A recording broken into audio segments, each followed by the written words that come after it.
From the Bitcoin and Archive, here's a replay from the broader Bitcoin and Stack.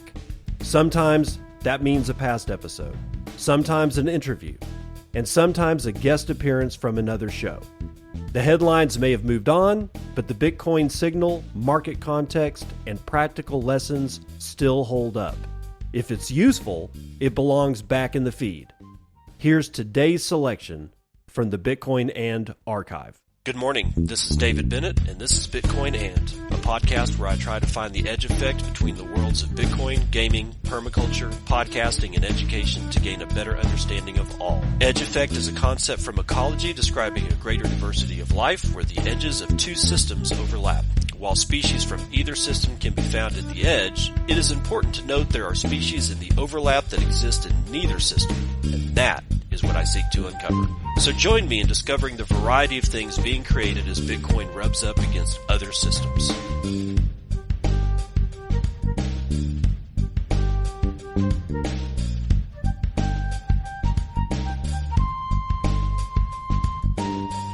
It is 10:24 a.m. Pacific Daylight Time. It is the 19th day of March, 2024, and this is episode 875 of Bitcoin. And finally, I'm doing an interview again. This time it's going to be with Texas Slim. He is not live right now. I have pre-recorded the interview, so we will get to that in a second. But first, a few words from one of our vendors in the Circle P. The Circle P is where I bring people like you to people like you that have goods and services for sale for Bitcoin. If you ain't selling it for Bitcoin, you ain't in the Circle P. Today, it is sovereignty in style with theleathermint.com. Do you need a wallet? Do you? Do you need a belt? Do you need a passport holder? Or do you need possibly something else? Well, welcome to the sovereign side of luxury with Leathermint. Dive into our treasure trove of the latest, most stylish, and utterly functional leather goods. Whether it's our chic signing device apparel, snazzy belts, swanky wallets, or classy passport holders, each piece is a masterpiece of craftsmanship for the style sovereigns out there. Don't just accessorize. Make a bold, bold statement and strut your stuff with Leathermint's exclusive craftsmanship. Ready to stand out? Click, tap, or waltz on over to our website and snag the craftsmanship that screams you. Be sure to tell them that you heard it here on the Bitcoin and Podcast Circle P for a 10% off. That coupon code is Bitcoin and. Again, if you go to theleathermint.com, that is theleathermint, all one word, .com, and select a wallet and buy it, you can put in Bitcoin and for the coupon code and receive 10% off of any purchase. And hopefully they will give me some of those sats back for the value that I am hoping to bring vendors that are pleb-based for their goods and services. You know, because advertising costs, and not everybody has that kind of cash, especially when you're trying to bootstrap. Ask me how I know. But, you know, hey, if I can provide a service for you plebs out there, I'm happy to do that. Now, we've got some issues going on with food in the United States. We've all known it. It's not something that I haven't talked about, you know, before, right? But I'm talking with Texas Slim today, and we talk about the Rancher Storefront, which he opened up in Canyon, Texas, along with his friend Justin Trammell. We're going to talk about that. But then we're going to get into some more serious issues. The fires that happened in West Texas and the calamity that the destruction that it caused. And we still don't know the breadth of just how much was lost up there. But Texas has a few words to say about that. And then we're going to talk about some BS coming out of the Environmental Protection Agency of the United States and a very sinister claim that they've always had on water, and specifically, quote unquote, polluted water. We're going to talk about that because it feeds directly in to this global food shift that's been happening ever since Texas Slim wrote Harvest of Deception. That was his first piece. That was the piece that pretty much kicked off his entire persona. That's how everybody came to know Texas Slim. And then after that, he started the Beef Initiative, and now the Beef Initiative has started several other things. And in fact, hold on for a second, because he wrote me back right after we recorded this, and I want to make sure that everybody knows that you can go to texasfirerelief.com. This is just before I forget it. I know I sound a little discombobulated, but I want to make sure that everybody goes to texasfirerelief.com, because he's got a fund going on to try to help the ranchers that were up in the northeast portion of the Panhandle of Texas, because we're talking about tens of thousands of cattle dead, possibly millions of acres of grassland just wiped clean from the face of the planet. I mean, there's just nothing. The fires were devastating, absolutely devastating. And when you hook that in to what the EPA is doing with water restrictions and the way that they're kind of going after cattle ranching and other, animal things that are going on, and then you hook all that shit up into this global food shift that Texas Slim will describe to you, well, it's probably more important than ever to go and shake your rancher's hand. Now, there's a couple places in this interview where I also suggest the possibility of going and finding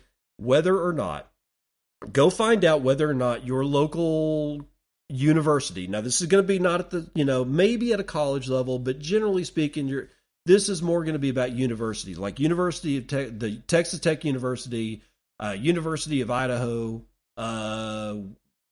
Washington State University. A lot of these Texas A&M, University of Texas, these are all like basically land grant colleges. Well, University of Texas isn't, but it doesn't matter because they're knee deep in ranching.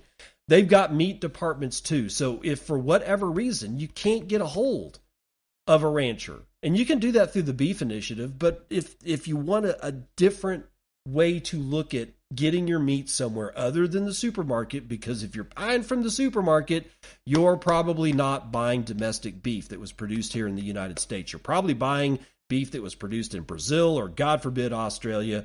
And me and Texas Slim get into all that. But just be aware that these universities have their own, they have to, especially the land grant stuff, they're all about agriculture, right?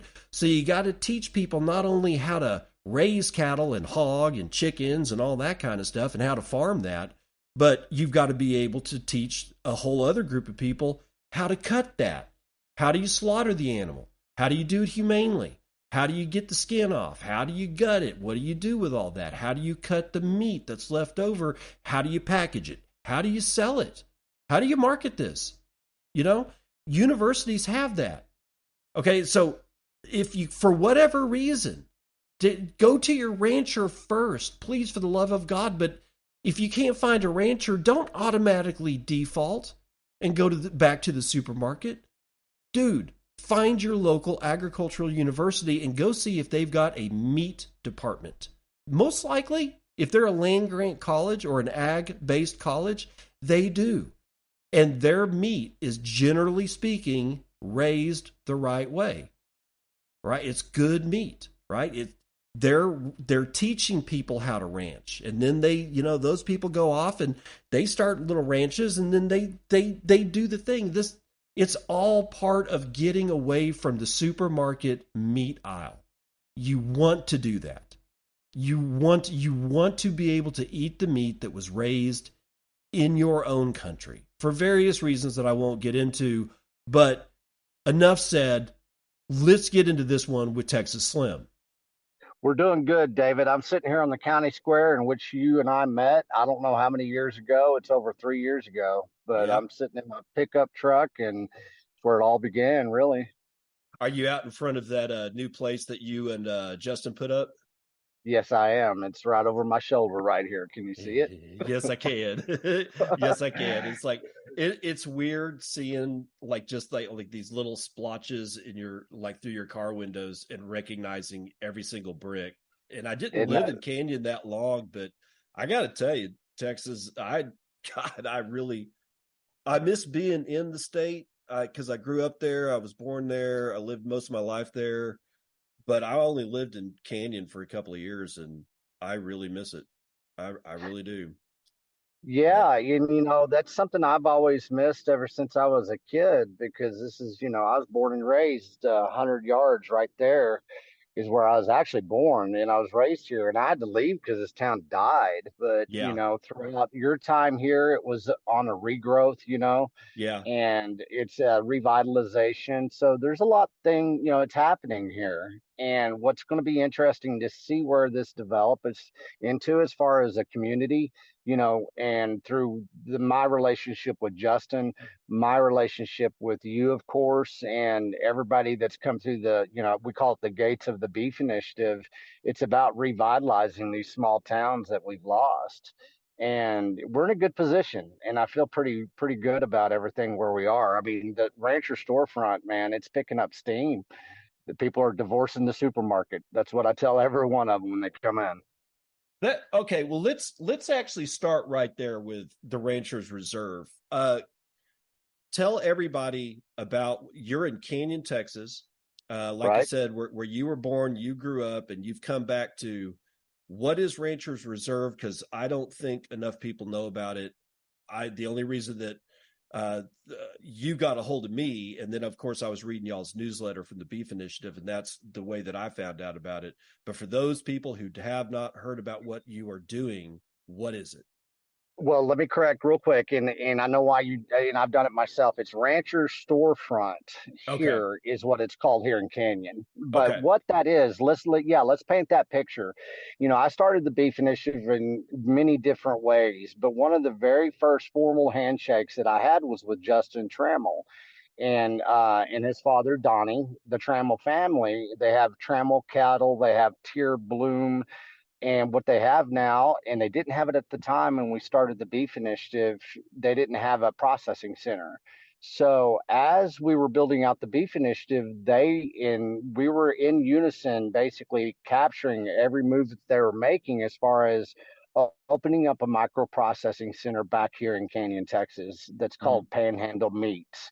Okay, through basically the facilitation and the creation of Panhandle Meats, they've created several storefronts, one outside of the processing center. So that's revenue that they didn't have before. Okay, processing is now revenue that they didn't have before. And now on the county square of Canyon, Texas, we have a retail storefront and it's a revenue generator because of that micro processing center, because they are cattle people in the state of Texas. So now we have a processing center that is the full vertical integration of the food supply. That's what everybody, me and you sat over there at Palace Coffee and saying this is what everybody thinks is not possible. Well, guess what? We're living proof. It started with the processing center. Donnie's father, Justin, he grew up in agriculture. Donnie, they ran the Emerald Livestock Auction House for Mm-hmm. years. Harry's grandfather. This is what they took away from everybody's understanding that is possible in the United States. And this was my mission saying, bullshit. This is how you basically get back your food supply. It's through the processing center. And we've proven it, and we're proving it all over the nation now. This is just a new industry model. Microprocessing center, you got your herd of cattle, you bring other herds in, you bring other ranchers in, they get their products processed, basically harvested at the processing center. You turn it back to them. They get to basically take it to the market how they best see fit. Maybe it's half cows, maybe it's quarter cows, maybe it's just the cuts of the cow, but now they're still full in control of what they're doing with their cattle instead of handing it over at the auction house that has basically been hijacked by the multinational processing centers. So now we have a retail storefront in Canyon, Texas that sells local produce, local basically beef, everything that they do as far as Trammell cattle. But everything that Justin also does is Tier Bloom. He does hog, he does poultry, he does lamb. So we're hitting every animal protein you can now get at the Rancher Storefront in unison and collaboration with the Beef Initiative. We went in partnership on the Rancher Storefront. I get to sell cuts of cow basically that he doesn't sell. and I don't compete with him. We support each other. Right. So Well, how that's how long has the store been open? Just we opened it up 3 days before Christmas okay. this past year. Yeah, And you're saying you've seen significant growth. Who are the customers that are coming in? Because Canyon they're all Canyon local. it's They're local. okay. So even though that Canyon itself isn't like when I left, Canyon was on a rebound, but it wasn't. Hmm. Shall I say? It didn't seem like it had the population that I would have thought would have the kind of cash to go from the supermarket to a smaller operation. So does Right. that mean that the prices that you guys are, your price points are in a competitive nature with what's going on at the supermarket? Well, and I think that, that's a good question for sure. Well, I think it really, it's my job now is, what is the perception of everybody out there? And you and I have talked about this before. It's like, Oh oh, it's yeah, too expensive, right? It's like, yeah, okay, well, let's just let's start with perspectives and perceptions and perspectives need to change in the United States. Okay, let's look at what is grocery store retail beef right now? What do you think it is? as in price or Yeah, quality. ground beef. I'm sorry Oh for just guys, ground beef. What is it? God, Six we're ninety out. nine a pound, Yeah, something like just that. about, just about. Same thing at the retail storefront, man. You know See, exactly where your beef is coming from. yeah, Bullshit. yep, It's not an excuse anymore. yeah. People See, can't that's say that. that. That is the point that I've been trying to tell other people is that if you actually were to take the time, and people won't do that, it's almost as if they refuse to actually spend 5 minutes to go Sure. into another place and look at prices. And I mean, I've gotten to the point now where I take pictures of prices on my phone Right. just so that I can see what the hell's going on in other places. And it's amazing that I can go to a university meat shop, like up here at WSU, the college that's closest to me, and Idaho University, which is just across the border. They both have meat shops, and they're both really good beef. They both raise them the way that they're supposed to be raised, and they butcher them there because they all have classes on how to do this. Right. Well, and and you and bring their that up. prices are competitive. Yeah, and WT does the same thing, right? I mean, Right. they had the same type of system. And really, it's a knee jerk response to most people. And after a while, I don't validate it anymore. It's like, okay, you're wrong. Right. You're just knee jerking into that response. You're not really thinking about what you're saying. And you look back in my childhood, you used to go and you bought your animal protein, your staples, right? You got your commodities from one place. You really did. You got your butter, your milk, your eggs, your beef, your bacon, your poultry, your whatever it was. You got that at a different place right here in Canyon, Texas. So it really is behavioral, issues. It's excuses, it's rationalization, justification. But if you really take the time, like you said, and kind of just investigate it a little bit, you take pride in divorcing the supermarket because the Yeah. supermarket is not a good comparison. It's not good comparison for our producers that raised that beef from the very beginning, and then they had to surrender it over to the auction houses, which are the packers. And so this is where we basically bring that new clarity and education, saying, hey, we're the other bid producers. Take it to this microprocessing center. We'll sell you beef right here, or just sell it to us, and then we'll retail your beef. You're going Mm. to make the same amount of money that you were. You're going to make more, actually. Now, Right. people are starting to figure that out. And, Yeah. of course, I mean, you cannot compare something like what we've done with Rancher Storefront and in the Beef Initiative, every producer, hundreds of producers are in the Beef Initiative now. Okay, you can't compare their work to what you're finding in the retail supermarket. It's not a good comparison because that's a commodity and it's subsidized. So how do you compare against a subsidized product? You don't. It's not fair. It's Right. cheapened. It's devalued. It's not real. It's a fabricated price, anyways. And JBS taught us that. Tyson teaches us every day.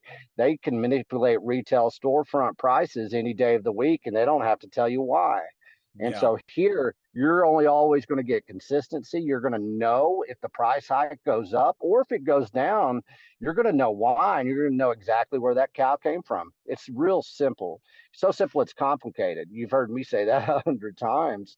Yeah. But let's get back to the basics here. What we've done is engineered us back into the basics. It's an inversion of what they took away from us. Yeah. And a lot of people don't remember that, like in Midland, Texas, when I was a kid, my mom, go get groceries was 4 stops. It was the grocery store, which did not have produce and did not have a meat market. So you had to go to a produce store. We went to Imperial Produce in Midland. So that's where we got all the produce. Then you had to go Right. to Hank's Meat Market where we got our meat.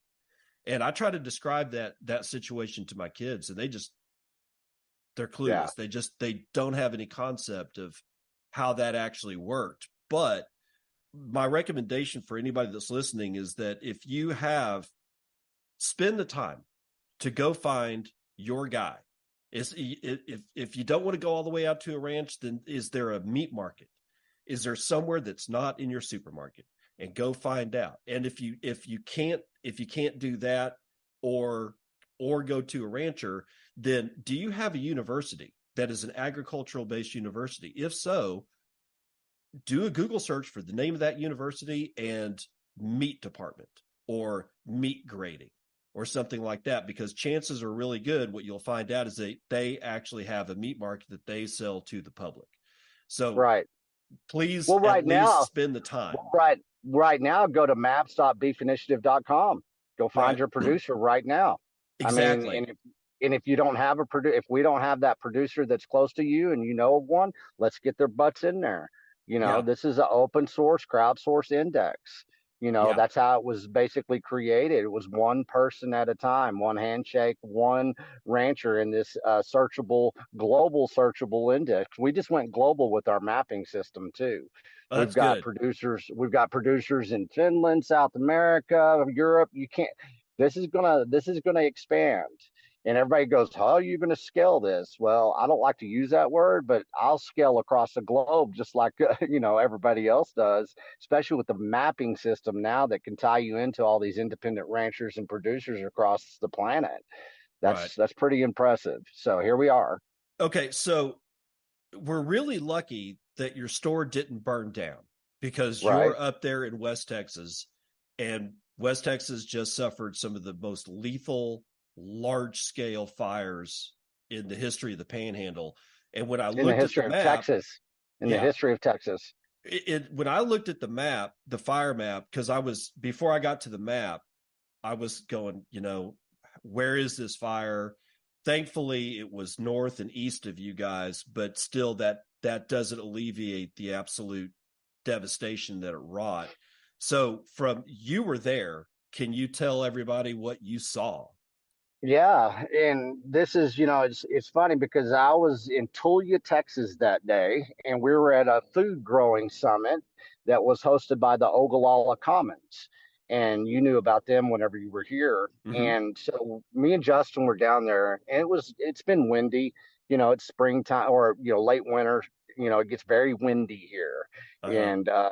And so it was extremely windy. And as we were driving from Tulia all the way back up to Canyon, heading north, you could just see the sky, and there's like, okay, yeah, there's a wildfire. We get them all the time, right? We Right. have fires. We're in the desert high plains, and the wind blows.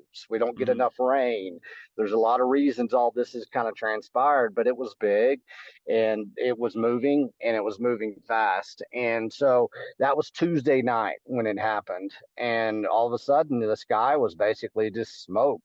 And it was moving towards Amarillo. It started right on the perimeter, close to Canadian River for your reference, Yeah. but it got even closer to that. It was right there on the northeast side of Amarillo. It was out there at Pantex. They were evacuating Pantex, so it got Yeah. right on the loop. And then but the wind shifted, and the wind shifted to the north. And so that's whenever it started traveling to the north, to the northeast. That's why it went into all the way from the Texas Panhandle all the way into Oklahoma. That just Mm-hmm. gives you perspective of how big it was. And so nobody really knew, and nobody still knows to this day how big it is, Mm-hmm. the type of devastation. That's 1.2 million acres.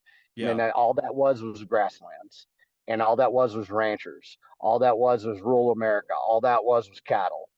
And it's really, it's going to take a long time to really see what the impact is, but I know the immediate impact, it's not good for the cattle industry, for the local economy. We've got all the law firms swooping in now, insurance claims, now it's lawsuit, let's blame who's going to take all the blame, what class action lawsuits are we going to bring forth. And so here we go. But you know what, we got ranches that are never going to come back. We got herds that'll never be grown or raised again.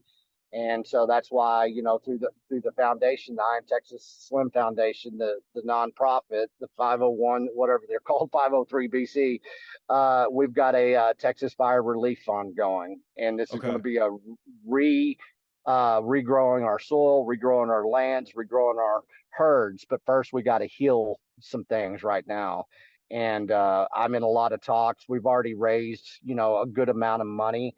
I hope to raise probably this calendar year. I hope to raise, I don't know. I'm not going to put a limit on it, but me personally, I'm shooting for $100,000 as far as, because we've got inputs, we've got seed, we got feed, we got fertilizer, and we've got a bunch of orphan calves right now. And all these ranchers that didn't lose all their herds, it's calving season. They're starting to drop calves. We got prematures that are happening right now. We've got orphan calves that don't have any, formulas. We got all kinds of issues, and the world's already forgot about this damn fire. And Yeah. in everything, really, the impact of this, nobody even really knows yet. But once again, now that all the attorneys are here, everybody's just, it's a money grab now. So we're going to come up underneath, and we're going to basically regrow and reheal everything that's been devastated. We've got cows that are still being put down because of the smoke. Right. We've got all the vets in the Texas Panhandle, man, they're overwhelmed. This is just now started, but Okay. everything, like I said, everybody's already forgot about it. Okay. So let's not forget about at least one of the numbers that we know about. Is last I heard, we were looking at 40,000 head of cattle dead. And now that's probably gone up to 50. We don't know the mortalities. I talked to somebody, a rancher yesterday. Their herd, it was about 400. They put down 120 mortalities yesterday. So that just gets the perspective. So who Yes. knows? So 40, 50, 100, we don't know yet.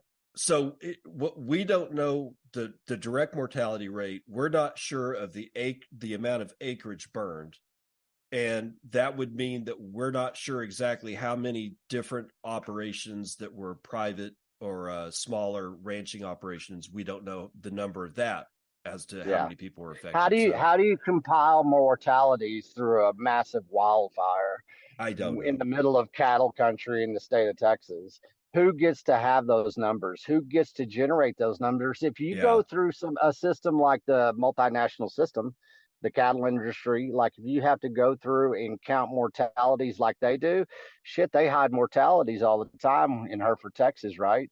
So who knows how many people are going to file for insurance claims? How many people had their herds insured? How many didn't have their herds insured? This is going to be a numbers game that really takes a long time to get some true clarification on. Yeah.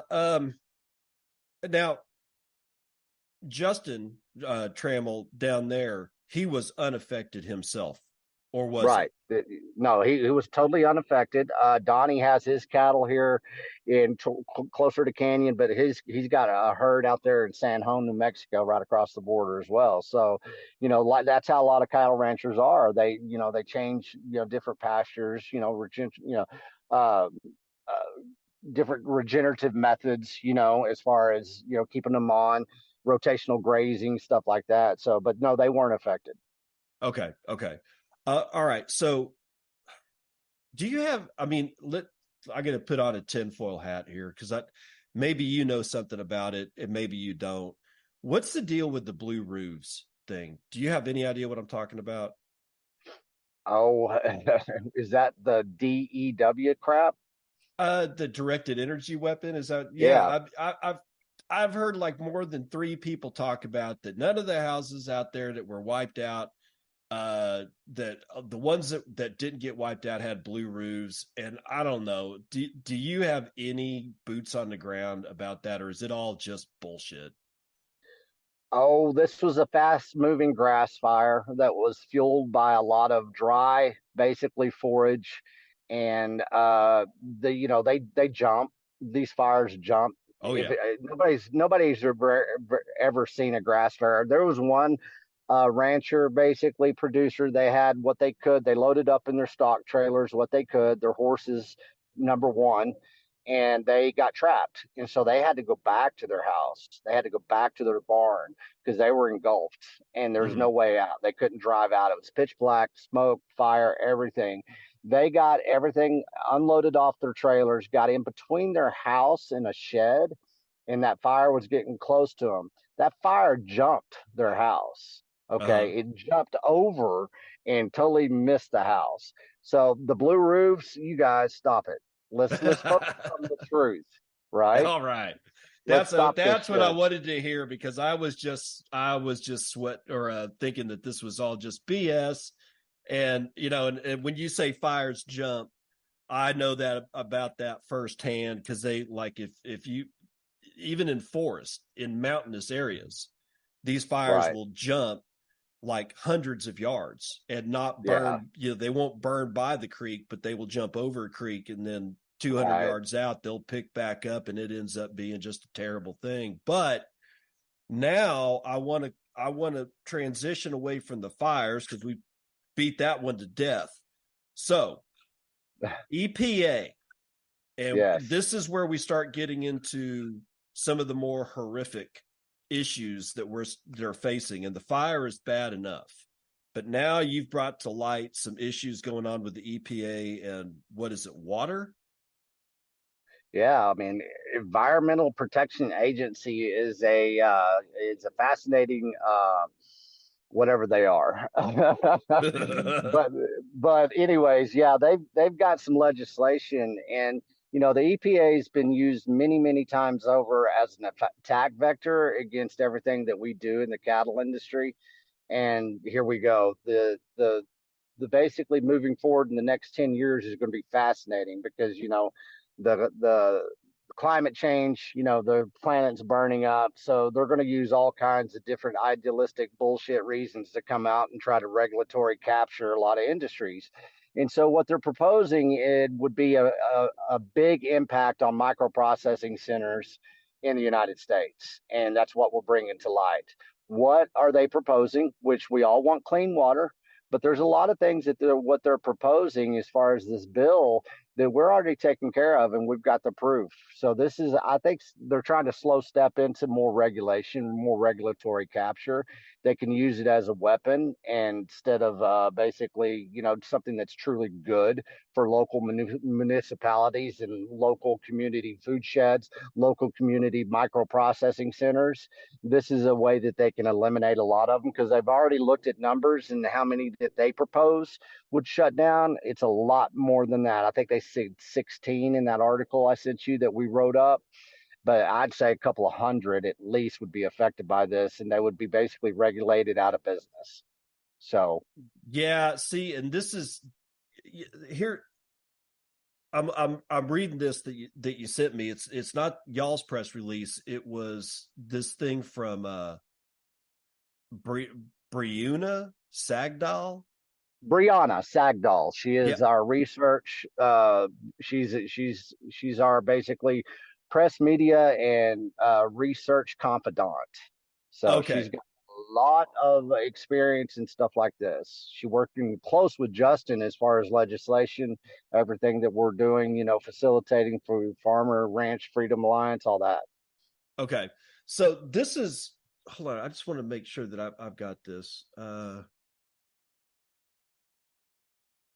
Yeah. Okay. The state of Washington is mentioned in this, and some of the ranchers that I was talking to last year, the way that they're being pushed around, uh, off of, like, they can't be anywhere close to they cannot have their cattle like 200 yards off of the edge of any stream, any river, any like Yeah. brook, and they kept getting pushed back. And these one family that I was talking to was saying that the Army Corps of Engineers, because the Snake River is real close to where they are, and when you get major waterways that are used for transit of goods and services, the Army Corps of Engineers is automatically involved.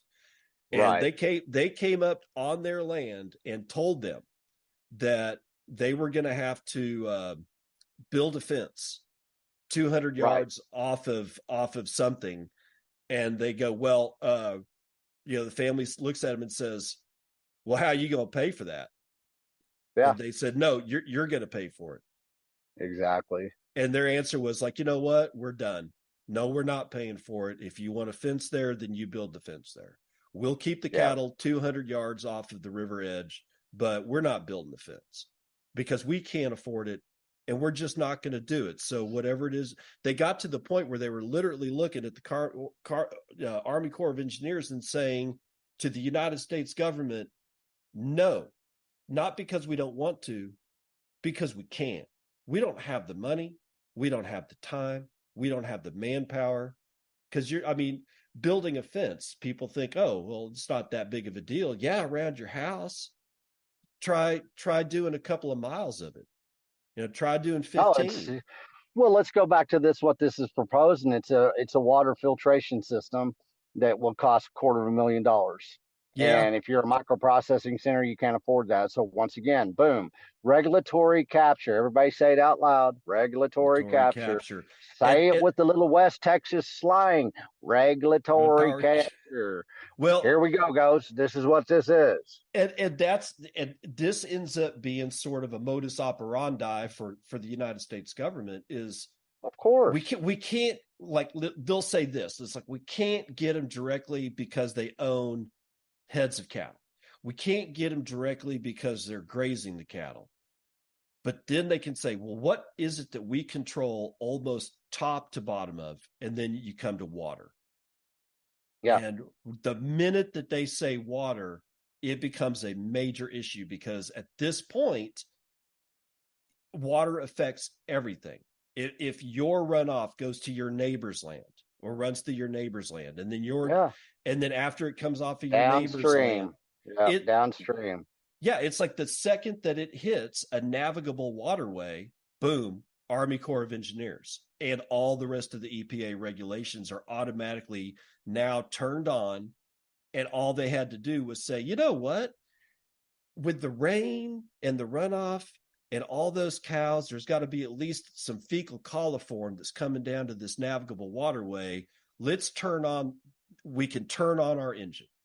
Before that, they weren't able to turn on the engine, and it looks like they've at least hit upon this magical, like they're waving a magic wand saying, fecal coliform and it's runoff, and that's our business. So now we can regulate everybody upstream, even if they're nowhere close to a river.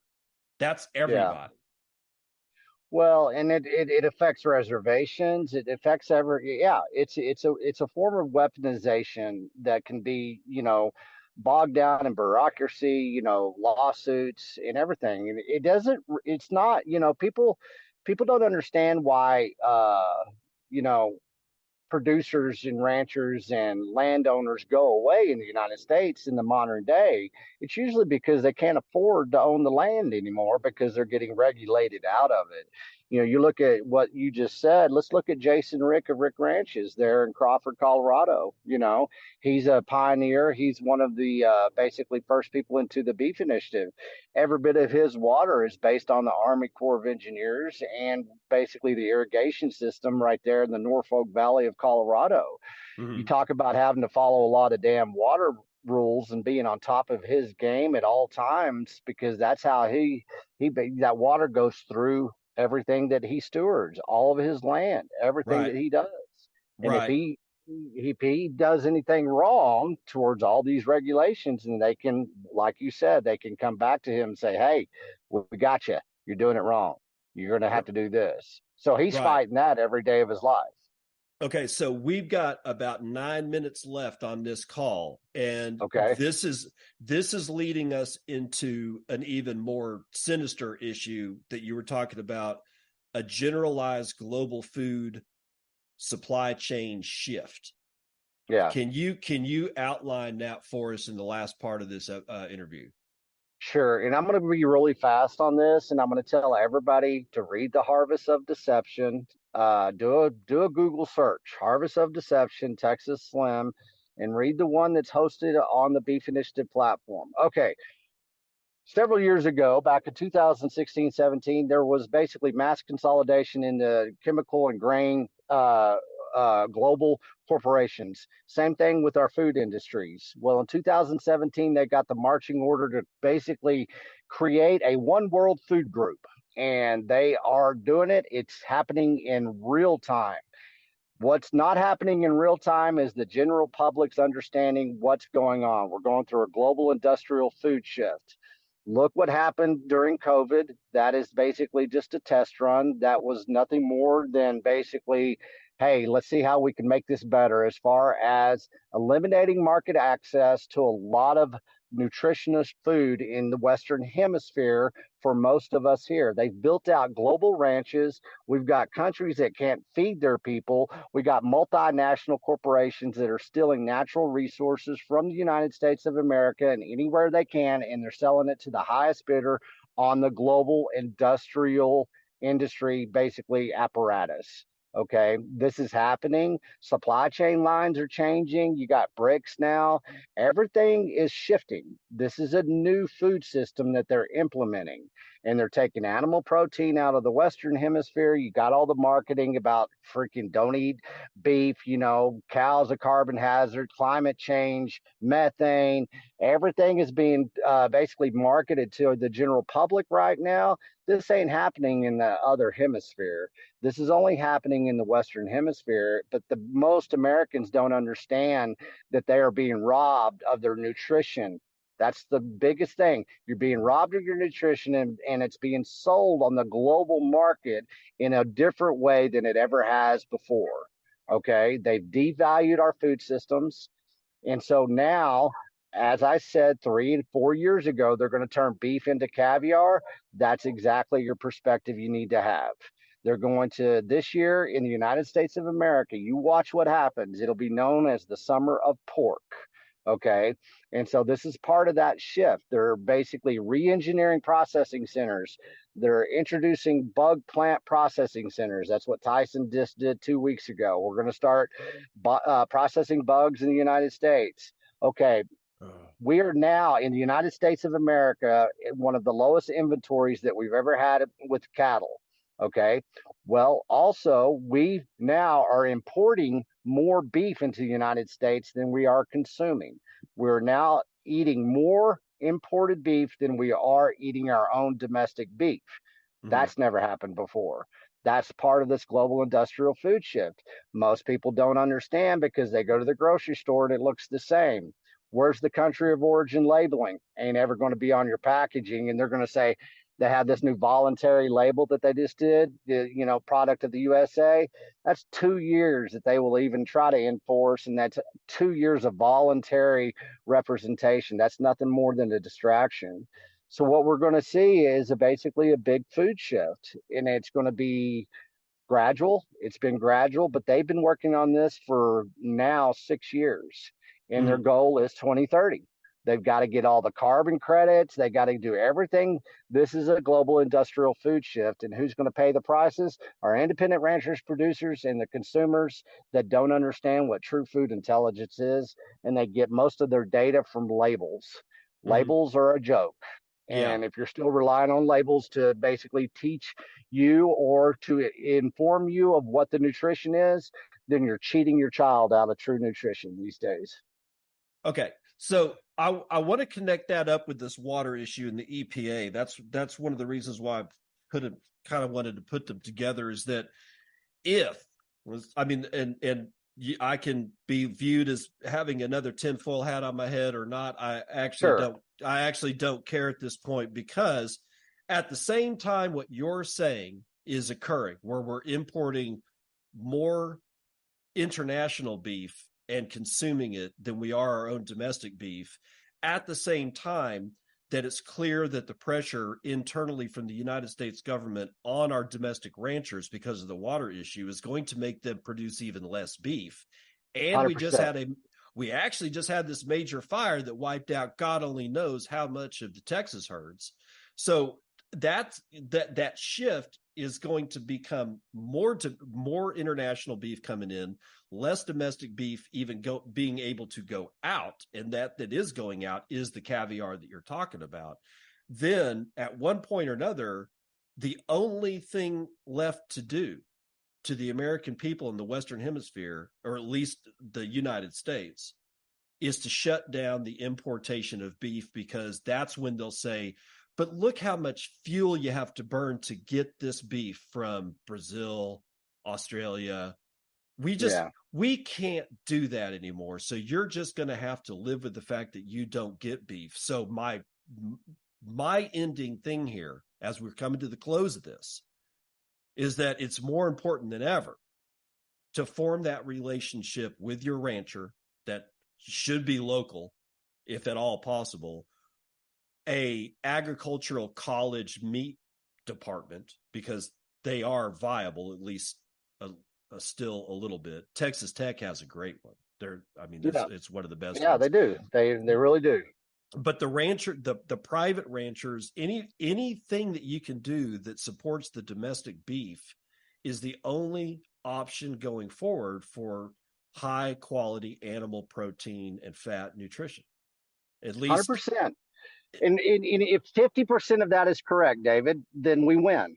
That's it. And the individual that makes the decision to basically divorce the supermarket, okay, the only way this changes is by consumer demand. And those leaders that are out there in the front saying, hey, we're not going to put up with the bullshit deceptions anymore. This is what we're going to do. So in closing, let's look at pork. Okay, who owns Tyson? Okay, that's Smithville. Okay, right. Who owns Smithville? That's the CCP of China. It's definitive. Yeah. Okay, most of the pork in the United States is shipped in from where? Okay, our imports are at an all-time high. Tyson's shutting down domestic processing of pork, but our import of porks are growing exponentially. Where's that pork coming from? Everybody's concerned about mRNA vaccines in beef. Well, they've been doing that in pork already. So people need to understand they have to create their own basically decentralized food systems. And you do it if you want to or not. I'm letting you know that this is a lifestyle change. It's a behavior change, and it basically helps you build community. It's over my shoulder right here. Look what we've done. And people are flocking into that Rancher Storefront because they're tired of the bullshit. All right. That's it. All right, Texas Slim. Thank you for taking time out of your day. Appreciate it. Me and you will talk later, but I think this thing is about to end here in about 10 seconds. So I'm just going to shut it down, and I'll talk to you later, man. All right. We'll talk to you soon. Now, I would have liked to have gone a lot longer with Texas Slim, but, I had to actually, the software that I was going to use wasn't going to work for Texas Slim. So therefore we had to use, God forbid, Zoom, which only gives you 40 minutes if you don't have like one of their accounts. You can only do 40 minutes at a time. But honestly, I actually kind of appreciated that, because it's sort of like it's sort of like a permaculture thing, where if you have nothing but a blank sheet of paper and doing a design on that blank sheet of paper with no restrictions, in this case, no time limit, would be like one of the non-restrictions, it becomes kind of harder to actually do the design. So in a real way, I kind of appreciate the 40-minute time limit, because it makes sure that you don't dilly-dally around. And we got into it. Those are the 4 points that we really wanted to hit: was his opening up of Rancher Storefront with Justin Trammell, the Texas fires, the EPA, and the global food shift, because these are the things that you really need to know about. This global food shift thing, it's not abating, it's getting worse. See, that's what we're trying to tell you. If you're trying to figure out, for whatever reason, if we didn't hit it on the head right in that interview for you, this is starting to accelerate. And I'm going to say it again if you didn't pick it up in the interview. The EPA, now that they're looking at water runoff from cattle ranching operations, there's no way you can get away from that. I mean, other than just tell the United States government to go stick it and hope they don't send you to, send a drone strike over you, because God only knows what they'll do. There are crazy people that are starting to be in charge. Some of these people are absolutely insane. It doesn't mean all of them are insane, but some of them are insane, right? God only knows what they'll do. If a rancher just says, you know what? No. Just no. I mean, who knows what'll happen? But one of the things that is the most insidious part about navigable waterways and clean water systems in the United States is that the United States basically owns them. Now, I'm not sure about Texas per se, because Texas came into the Union with owning all of its water rights, all of its land rights, all of its airspace rights, and all of its mineral rights. So in a very real way, Texas may escape the biggest brunt of what could be brought to bear. You can't ranch anymore because we found, 100 colony forming units of fecal coliform in your water stream per milliliter, which is honestly not a whole lot. But if you have your ranching shit closed down because there's just no way that you can keep 100 colony forming units of fecal coliform out of the water column coming off of your land, it doesn't matter how good of a steward of that land that you are. They can just shut you down, which means no meat production. And if they continuously do that, Texas, like I said, may escape. But Texas is the only state of the union that I know of that came in to the union with all of its rights intact. That was at least the deal that we made when we were kind of told that we were going to end up becoming part of the union. But Oklahoma doesn't have that. New Mexico doesn't have that. Colorado doesn't have that. Washington State doesn't have that. You name it, I can go on and on and on and on and on. They don't have that. Most of the land is BLM, or Bureau of Land Management land in the United States, except for Texas. They have very few acreage in Texas. And I'll guarantee you they want that to change too. But water runs everywhere. See, that's the thing. That's what's so insidious about this EPA thing going on, is that water runs downhill and it runs over distance.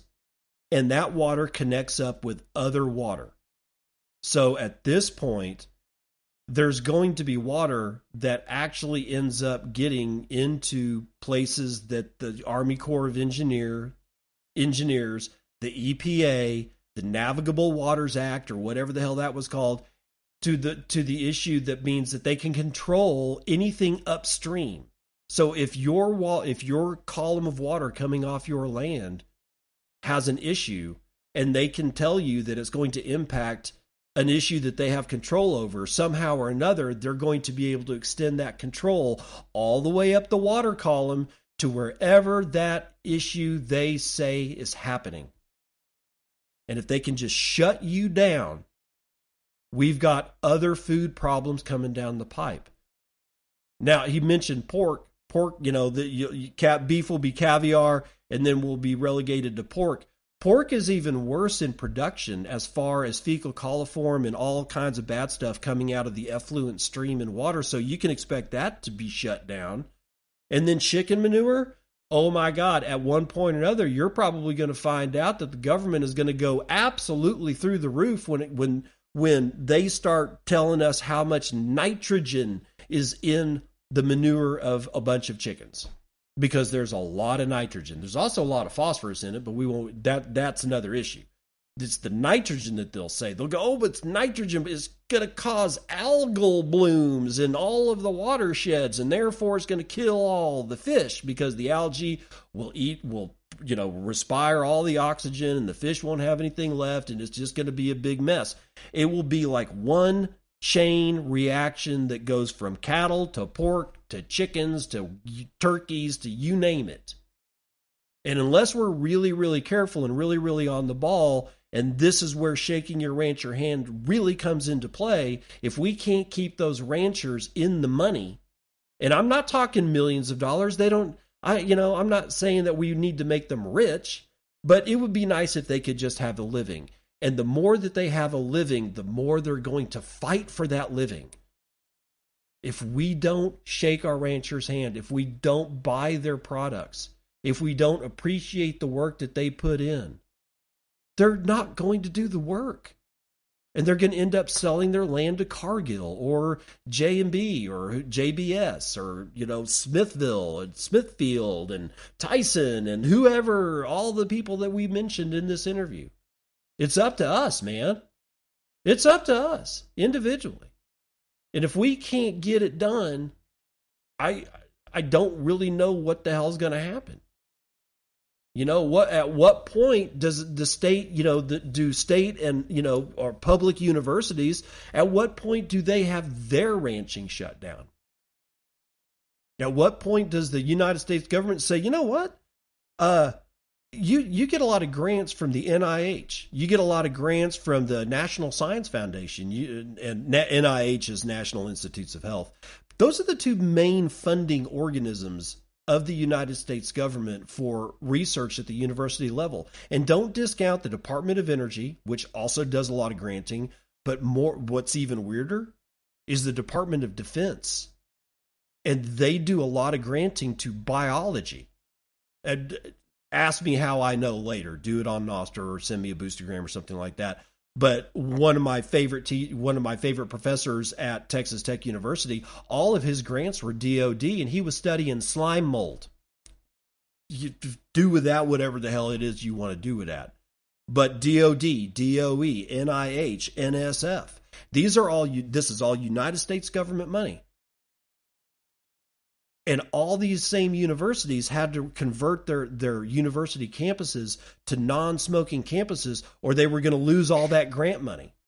And all it took them to do was spend, $100,000 putting up and buying a whole bunch of signs that said, you can't smoke here, and put it up around these campuses. People still smoke, but you're not supposed to. But at least they had to do that, otherwise they were going to lose their grants. None of their professors were going to be able to keep their labs open. Now, check this shit out. What happens if they say, you know what, you can't be involved in animal stuff anymore for your campus? Your meat lab, no, that's got to go away. You can't teach anybody how to ranch. You can't do any of that. And if you do, you can kiss NSF, NIH, DOD, DOE grants. You can kiss them goodbye. And all the people that you employ in your laboratories got to go away. Because you don't need them, because you won't get grants, so you're not going to be doing any experiments, which means you don't need any butts in seats. See how this works? The money flow for universities is the same as what I'm talking about when I'm talking about the column of water and all they have to do is trace it upstream. And that reaches every single point. Every single point of land in the United States produces water, whether by rainfall, snowmelt, or springs. And that water moves across every square inch of this country. Do you see? Do you see how insidious this is? That EPA business that's in the interview, that's the most important part of all this. That is absolutely the most important part of all this. So be aware. Go find your rancher. Go to beefinitiative.com. Go to, Texas Fires? Hold on, let me get that open again, because my phone decided to close. TexasFireRelief.com if you want to help out there. But if you want to do the most good, go find your rancher, go shake their hands, but more importantly, buy their products, and I will see you on the other side. This has been Bitcoin and I'm your host, David Bennett. I hope you enjoyed today's episode and hope to see you again real soon. Have a great day.